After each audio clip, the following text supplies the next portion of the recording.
ನಮಸ್ಕಾರ ಸ್ನೇಹಿತರೆ, ಮುಂದಿನ ಒಂದು ತಿಂಗಳು ಸೂರ್ಯನಂತೆ ಹೊಳೆಯಲಿದೆ ಕಟಕ ರಾಶಿ ಸೇರಿ ಈ 3 ರಾಶಿಯವರ ಅದೃಷ್ಟ. ಹೌದು, ವೈದಿಕ ಪಂಚಾಂಗದ ಪ್ರಕಾರ 12 ತಿಂಗಳ ನಂತರ ಗ್ರಹಗಳ ರಾಜನಾದ ಸೂರ್ಯ ಮೀನ ರಾಶಿಗೆ ಪ್ರವೇಶ ಮಾಡುತ್ತಾನೆ. ಜ್ಯೋತಿಷ್ಯ ಲೆಕ್ಕಾಚಾರಗಳ ಪ್ರಕಾರ ವೃಷಭ ರಾಶಿ, ಕುಂಭರಾಶಿ ಮತ್ತು ಕಟಕ ರಾಶಿ ಚಕ್ರ ಚಿಹ್ನೆಗಳಿಗೆ ಉತ್ತಮ ಸಮಯ ಪ್ರಾರಂಭವಾಗಬಹುದು. ಸ್ಥಾನ ಮತ್ತು ಪ್ರತಿಷ್ಠೆಯನ್ನು ಪಡೆಯುವ ಸಾಧ್ಯತೆಗಳಿವೆ. ಆ ರಾಶಿಗಳ ಬಗ್ಗೆ ತಿಳಿಯೋಣ. ವೈದಿಕ ಜ್ಯೋತಿಷ್ಯದಲ್ಲಿ ಸೂರ್ಯನನ್ನು ಆತ್ಮ, ವಿಶ್ವಾಸ, ಗೌರವ, ಪ್ರತಿಷ್ಠೆ, ತಂದೆ, ತೇಜಸ್ಸು, ಸರ್ಕಾರಿ ಉದ್ಯೋಗಗಳು, ಆಡಳಿತ ಮತ್ತು ಸಾಮಾಜಿಕ ಕ್ಷೇತ್ರಗಳ ಅಂಶವೆಂದು ಪರಿಗಣಿಸಲಾಗುತ್ತದೆ. ಆದ್ದರಿಂದ ಸೂರ್ಯನ ಚಲನೆಯಲ್ಲಿ ಬದಲಾವಣೆಯಾದಾಗಲೆಲ್ಲ ಈ ಪ್ರದೇಶಗಳು ಗಮನಾರ್ಹವಾಗಿ ಪರಿಣಾಮ ಬೀರುತ್ತವೆ. ಸೂರ್ಯ ಪ್ರಸ್ತುತ ಕುಂಭರಾಶಿಯಲ್ಲಿ ಸಾಗುತ್ತಿದ್ದಾನೆ ಮತ್ತು ಭವಿಷ್ಯದ ಪಂಚಾಂಗದ ಪ್ರಕಾರ ಅದು ಮಾರ್ಚ್ 15, 2026ರಂದು ಬೆಳಗ್ಗೆ 1:08ಕ್ಕೆ ಮೀನ ರಾಶಿಗೆ ಪ್ರವೇಶ ಮಾಡುತ್ತದೆ. ಇದನ್ನು ಮೀನ ಸಂಕ್ರಾಂತಿ ಎಂದು ಕರೆಯಲಾಗುತ್ತದೆ. ಇದು ಕರ್ಮದ ಆರಂಭವನ್ನು ಸೂಚಿಸುತ್ತದೆ. ಮದುವೆ ಸಮಾರಂಭಗಳಂತಹ ಶುಭ ಕಾರ್ಯಕ್ರಮಗಳನ್ನು ಸಹ ಸ್ಥಗಿತಗೊಳಿಸಲಾಗಿದೆ. ಸೂರ್ಯನ ಸಂಚಾರವು ಎಲ್ಲ 12 ರಾಶಿ ಚಕ್ರ ಚಿಹ್ನೆಗಳ ಮೇಲೆ ಪರಿಣಾಮ ಬೀರುತ್ತದೆ. ಆದರೆ ವೃಷಭ, ಕುಂಭ ಮತ್ತು ಕಟಕ ರಾಶಿ ಚಕ್ರ ಚಿಹ್ನೆಗಳ ಮೇಲೆ ಅದರ ಸಕಾರಾತ್ಮಕ ಪರಿಣಾಮ ಬೀರುತ್ತದೆ. ಇದಲ್ಲದೆ ಸೂರ್ಯನ ಪ್ರಭಾವದಿಂದಾಗಿ ಅವರು ಗೌರವವನ್ನು ಪಡೆಯಬಹುದು. ಆ ಅದೃಷ್ಟ ರಾಶಿ ಚಕ್ರ ಚಿಹ್ನೆಗಳು ಯಾವುವೆಂದು ತಿಳಿದುಕೊಳ್ಳೋಣ. ಬನ್ನಿ ಸ್ನೇಹಿತರೆ, ಅದಕ್ಕೂ ಮುಂಚೆ ನೀವು ನಮ್ಮ ಚಾನಲ್ಗೆ ಸಬ್ಸ್ಕ್ರೈಬ್ ಮಾಡದೆ ನೋಡ್ತಾ ಇದ್ದರೆ ದಯವಿಟ್ಟು ನಮ್ಮ ಚಾನಲ್ಗೆ ಸಬ್ಸ್ಕ್ರೈಬ್ ಮಾಡಿಕೊಳ್ಳಿ ಸ್ನೇಹಿತರೆ. ಹಾಗೆ ವೈದಿಕ ಜ್ಯೋತಿಷ್ಯ ಮತ್ತು ಆಚಾರ ವಿಚಾರಗಳಲ್ಲಿ ನಂಬಿಕೆ ಇದ್ದರೆ ವಿಡಿಯೋವನ್ನು ತಪ್ಪದೆ ಲೈಕ್ ಕೊಟ್ಟು ನಿಮ್ಮ ಆತ್ಮರಿಗೆ ಶೇರ್ ಮಾಡಿ. ಮೊದಲನೆಯದಾಗಿ ಕಟಕ ರಾಶಿ. ನಿಮ್ಮ ರಾಶಿ ಚಕ್ರದಲ್ಲಿ ಸೂರ್ಯನ ಸಂಚಾರವು ಕಟಕ ರಾಶಿಯವರಿಗೆ ಸಕಾರಾತ್ಮಕ ಬದಲಾವಣೆ ತರಲಿದೆ.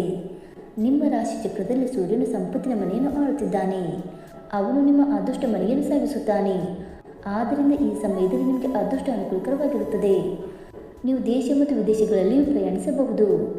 ನೀವು ಧಾರ್ಮಿಕ ಚಟುವಟಿಕೆಗಳಲ್ಲಿಯೂ ಭಾಗವಹಿಸಬಹುದು. ಈ ರಾಶಿ ಚಕ್ರ ಚಿಹ್ನೆಯಡಿಯಲ್ಲಿ ಜನಿಸಿದ ವಿದ್ಯಾರ್ಥಿಗಳು ತಮ್ಮ ಮನಸ್ಸನ್ನು ತಮ್ಮ ಅಧ್ಯಯನದ ಮೇಲೆ ಕೇಂದ್ರೀಕರಿಸಬಹುದು. ಆದಾಗ್ಯೂ ಈ ಸಮಯದಲ್ಲಿ ನೀವು ನಿಮ್ಮ ಆರೋಗ್ಯದ ಬಗ್ಗೆ ಸ್ವಲ್ಪ ಜಾಗರೂಕರಾಗಿರಬೇಕು.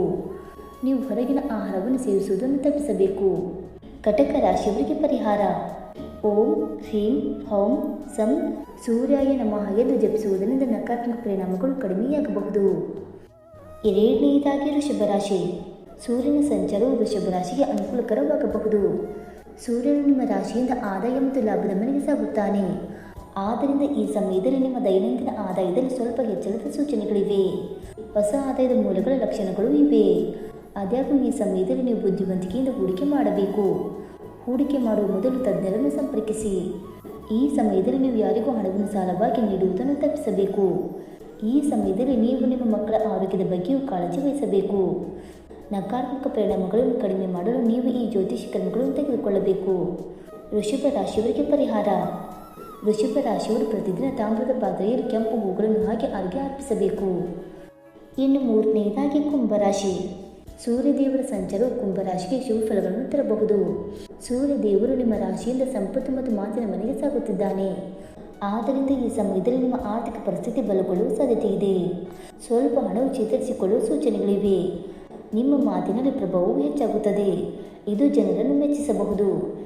ಈ ಸಮಯದಲ್ಲಿ ಕುಟುಂಬ ಸದಸ್ಯರೊಂದಿಗಿನ ಸಂಬಂಧಗಳು ಉತ್ತಮವಾಗಿ ಉಳಿಯಬಹುದು. ಆದರೆ ನೀವು ಮಾನಸಿಕ ಒತ್ತಡವನ್ನು ಅನುಭವಿಸಬಹುದು. ಕುಂಭರಾಶಿಯವರಿಗೆ ಪರಿಹಾರ: ಈ ಸಮಯದಲ್ಲಿ ನೀವು ಬೆಳಗ್ಗೆ ಬೇಗನೆ ಎದ್ದೇಳಬೇಕು.